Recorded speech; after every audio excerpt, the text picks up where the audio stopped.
అందరికీ హాయ్! ఎలా ఉన్నారు? Welcome back to my channel. ఈరోజు ఈ వీడియోలో ఒక సింపుల్ సూపర్ టేస్ట్ పచ్చడి చూసేద్దాము.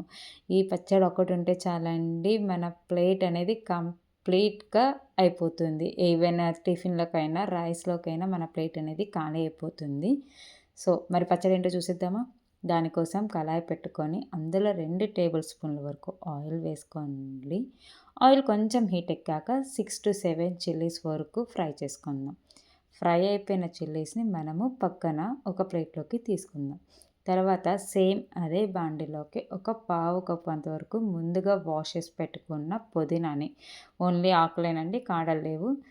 ఓన్లీ ఆకుల వరకు వేసుకొని పుదీనాని కూడా ఫ్రై చేసుకుందాము. పుదీనా అనేది చాలా త్వరగా ఫ్రై అయిపోతుందండి. మీరు కలపకుండా అలా ఉంచేస్తే మనకి అడుగునున్న ఆకేమో ఎగిపోతుంది, పైది పచ్చిగా ఉంటుందనమాట. ఈవెన్‌గా మనం కలుపుకున్నామంటే 2-3 మినిట్స్‌లో మనకి ఇదనేది ఎగిపోతుంది. చూడండి, ఇక్కడ పుదీనా కూడా ఎగిపోయింది. దాన్ని కూడా నేను సపరేట్‌గా ప్లేట్‌లోకి తీసేసుకుంటున్నాననమాట. ఇప్పుడు సేమ్ కళాయిలో 1 టీ స్పూన్ వరకు ఆయిల్ వేసుకుంటున్నా అండి. ఆయిల్ హీట్ ఎక్కాక ముందుగా కట్ చేసుకున్న 4 మీడియం సైజ్ టమాటాలనేవి ఇందులో వేసుకొని వేయించుకోవాలనమాట. నేను టమాటాలనేవి చిన్ని క్యూబ్స్‌గా కట్ చేసుకున్నానండి. ఈ విధంగా వీడియోలో చూపిస్తున్నట్టుగా. సో, టమాటాలు వేశాక మంచిగా వాటన్నిటిని కూడా ఈవెన్‌గా కలుపుతూ వేసుకోవాలి. ఇందులోనే ఒక గోలీ సైజ్ అంతా చింతపండు వేస్తున్నానండి. టేస్ట్ అనేది బావుంటుంది. అది కూడా వేశాక మనము టమాటాలనేది కలుపుకుంటూ ఉండాలండి. లేకపోతే మనకి టమాటాలు అడుగంటిపోతాయి. ఇప్పుడు మూత పెట్టి 5-6 మినిట్స్ వరకు మీడియం ఫ్లేమ్‌లో మగ్గనిచ్చుకుందాం. చూడండి, 5 మినిట్స్ తర్వాత నాకు టమాటా గుజ్జు నుంచి పీల్ అనేది సెపరేట్ అవ్వడం స్టార్ట్ అవుతుందనమాట. ఒకసారి కలపెట్టుకుందాము ఈవెన్‌గా, లేకపోతే మనకి అడుగంటుకుపోతుందనమాట.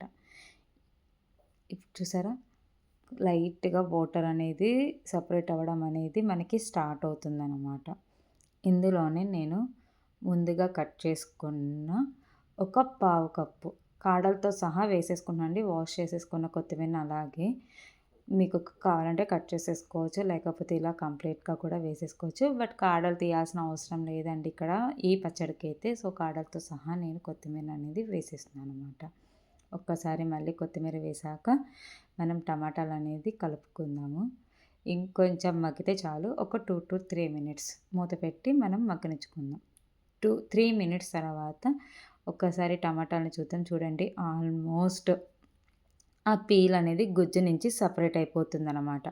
ఒక 1 మినిట్ అలా కలబెట్టుకుందాము, లేకపోతే అడుగంటిపోతుంది. 1 మినిట్ తర్వాత స్టవ్ ఆఫ్ చేసేసుకుందాం అనమాట. కొత్తిమీర కూడా మగ్గిపోయింది ఇక్కడ. టమాటాలు కూడా ఏగిపోయాయి. నేను ఇక్కడ ఇప్పుడు స్టవ్ అనేది ఆఫ్ చేసేసా. ఇది చల్లారే లోపల మిక్సీ జార్ తీసుకుందామండి. మిక్సీ జార్లో ముందుగా ఫ్రై చేసుకున్న పచ్చిమిరపకాయలను వేసేసుకుందాము. తర్వాత ఇందులోనే కొంచెం జీలకర్ర, వెల్లుల్లిపాయలు ఒక 5-6 వెల్లుల్లి రెబ్బలు సరిపోతాయండి. మీకు ఇంకొంచెం వెల్లుల్లి ఫ్లేవర్ కావాలనుకుంటే ఇంకొక 1 or 2 యాడ్ చేసుకోవచ్చు. But this is the perfect అన్నట్టు. తర్వాత 1 టీ స్పూన్ జీలకర్ర, రుచికి సరిపడా ఉప్పు, ఒక పావు టీ స్పూన్ పసుపు అనమాట.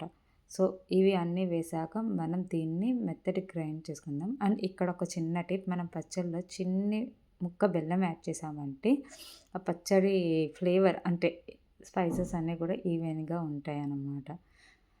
పేస్ట్ చేసేసుకున్నాం. పచ్చిమిరపకాయల పేస్ట్ రెడీ అండి. ఇందులోనే ముందుగా వేయించుకున్న టమాటా, పుదీనా, కొత్తిమీరని కూడా వేసేసాను. దీన్ని కూడా మళ్ళీ గ్రైండ్ చేసుకుందాం. గ్రైండ్ చేసుకున్నాక పచ్చడి అనేది రెడీ అయిపోయిందండి. దీన్ని ఇప్పుడు ఒక బౌల్లోకి తీసుకుందాం అనమాట. బౌల్లోకి తీసేసుకున్నాం కదా, ఇప్పుడు తాలింపు పెట్టుకుందామండి. తాలింపు కోసం 2 టేబుల్ స్పూన్ల వరకు ఆయిల్ వేస్తున్నాను.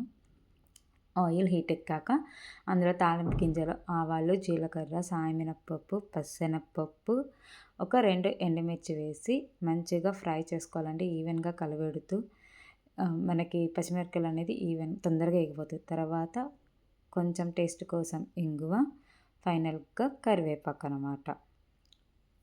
మొత్తం కరివేపాకు కూడా వేగాక ఒక్కసారి తాలింపుని కలబెట్టేసుకున్నానండి. తాలింపు రెడీ అయిపోయింది. ఇప్పుడు దీన్ని పచ్చడిలో వేసేసుకోవడమే.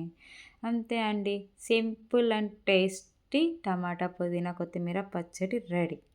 మళ్ళీ మరొకసారి కొత్త వీడియోతో కలుద్దాం. Until bye.